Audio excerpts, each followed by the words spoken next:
नमस्कार।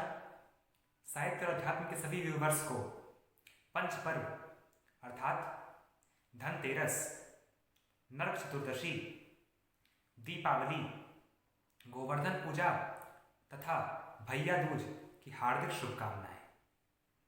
पंच पर्व अर्थात दीपावली के पहले और बाद में आने वाले क्रमानुसार 5 त्योहार, जिसका प्रारंभ धनतेरस से हो जाता है। इसे धन त्रयोदशी भी कहते हैं। इस दिन सोने एवं चांदी की खरीदारी बेहद शुभ मानी जाती है, जो कि देवी लक्ष्मी का स्वरूप माने जाते हैं तथा इनकी पूजा दीपावली के दिन की जाती है। धनतेरस को धन्वंतरी जयंती के रूप में भी मनाया जाता है। धन्वंतरी यह भगवान विष्णु के ही अवतार माने जाते हैं, जिनका प्राकट्य समुद्र मंथन के समय हुआ था, जब दैत्य और देव समुद्र मंथन कर रहे थे। तब उसी समुद्र से भगवान धन्वंतरी अमृत कलश को लेकर प्रकट हुए थे और इन्होंने देवों में समान भाग करके अमृत का देवों को पान कराया था। भगवान धन्वंतरी आरोग्य के और चिकित्सा के, आयुर्वेद के देवता माने जाते हैं। अतः जो भी भक्त बड़े भक्ति भाव से भगवान धन्वंतरी की उपासना तथा पूजा करता है, उसे उत्तम स्वास्थ्य की प्राप्ति होती है और आरोग्य की प्राप्ति होती, दीर्घायु की प्राप्ति होती है। धनतेरस के दिन भगवान धन्वंतरी की धूप दीप तथा औषधियों से पूजा करना बेहद शुभ माना जाता है। इस दिन औषधियों की पूजा विशेष रूप से की जाती है। जो दूसरा दिन है वह है नरक चतुर्दशी। नरक चतुर्दशी अर्थात इस दिन मृत्यु के देवता भगवान यमराज का दिया निकाला जाता है, उनके नाम का दीपदान किया जाता है, जो कि हर घरों में संध्या वेला के समय दक्षिण दिशा की ओर उनके नाम का दीपदान होता है।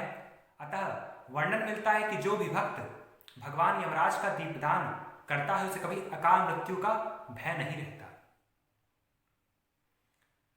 इस दिन वर्णन मिलता है कि भगवान श्री कृष्ण ने नरकासुर नामक दैत्य का संहार करके ब्रजमंडल के समस्त लोगों की रक्षा की थी, उनके प्राण बचाए थे। इस दिन भगवान श्री कृष्ण की पूजा भी की जाती है और हर घरों में होती है, बेहद शुभ माना जाता है।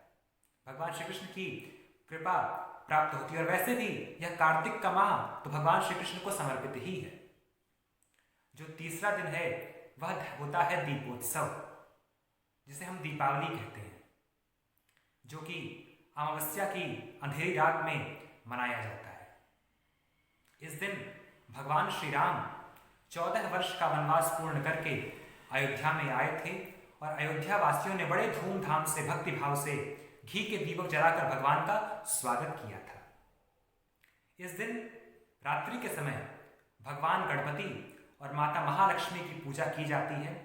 भगवान गणपति बुद्धि के बल के ऐश्वर्य के देवता माने जाते हैं, रिद्धि सिद्धि के देवता माने जाते हैं और मां महालक्ष्मी धन की और ऐश्वर्य की देवी मानी जाती है। अतः जो भी भक्त बड़े श्रद्धा से इन दोनों की पूजा, भगवान की पूजा करता है, लक्ष्मी गणेश की पूजा करता है, उसे कभी बुद्धि की, धन की कमी नहीं रहती, उसके भंडार सदा भरे रहते हैं। इस दिन अन्न की पूजा करना भी बड़ा बेहद शुभ माना जाता है। मां अन्नपूर्णा भी देवी लक्ष्मी का ही स्वरूप है। इस दिन मां महालक्ष्मी को कमल के फूल विशेष रूप से अर्पित किए जाते हैं। हर घरों में दीपदान किया जाता है। जो दीपावली के अगले दिन का त्योहार होता है वो होता है गोवर्धन पूजा, जिसे हम लोग गोधन भी कहते हैं। गोवर्धन पूजा विशेष रूप से ब्रजमंडल में, मथुरा में, वृंदावन में बड़े धूमधाम से मनाई जाती है। इस दिन भगवान श्री कृष्ण ने समस्त ब्रजमंडल की रक्षा करते हुए अपनी तर्जनी पर गोवर्धन पर्वत को धारण किया था। जब इंद्र का कोप हुआ तो भगवान ने गोवर्धन को धारण किया, इसलिए उनका नाम गिरिराज धरण भी पड़ा था और समस्त ब्रजमंडल की उन्होंने रक्षा की थी। अतः इस दिन ब्रजमंडल में गोवर्धन पर्वत की बड़ी भक्तिभाव से उपासना और पूजा की जाती है। गोवर्धन भी भगवान श्री कृष्ण के ही स्वरूप माने जाते हैं। अतः हर घरों में इस दिन गोबर के गोवर्धन बनाकर इनकी पूजा की जाती है तथा इनका दुग्धाभिषेक किया जाता है। जो गोवर्धन पूजा के अगले दिन त्योहार आता है, जो अंतिम त्योहार होता है वो होता है भैया दूज या भाई दूज, जिसे यम द्वितीया भी कहते हैं। इस दिन बहनें अपने भाई की लंबी उम्र की कामना के लिए उन्हें तिलक करती हैं और उनके दीर्घायु की कामना करती हैं। अतः इस दिन जो भी बहन अपने भाई की लंबी उम्र की कामना करती है उसे भगवान यमराज का आशीर्वाद प्राप्त होता है, क्योंकि इस दिन यम द्वितीया भी होती है।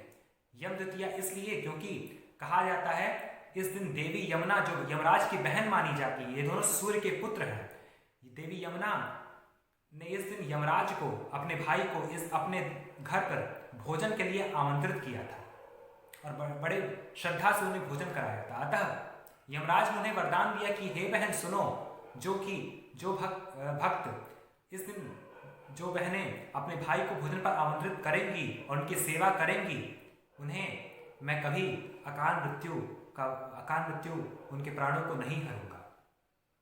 अतः जो भी भाई अपने बहन के घर इस दिन खाना खाने जाते हैं, भोजन करने जाते हैं, उन्हें कभी यमराज का कोप नहीं होता है। यह पंच पर्व, 5 त्योहार क्रमानुसार एक सप्ताह में मनाए जाते हैं, जिनमें मुख्यतः दीपावली, दीपोत्सव का कार्यक्रम होता है। एक बार पुनः आप सभी को शुभ दीपावली। फिर मिलेंगे एक नए वीडियो के साथ, तब तक के लिए धन्यवाद।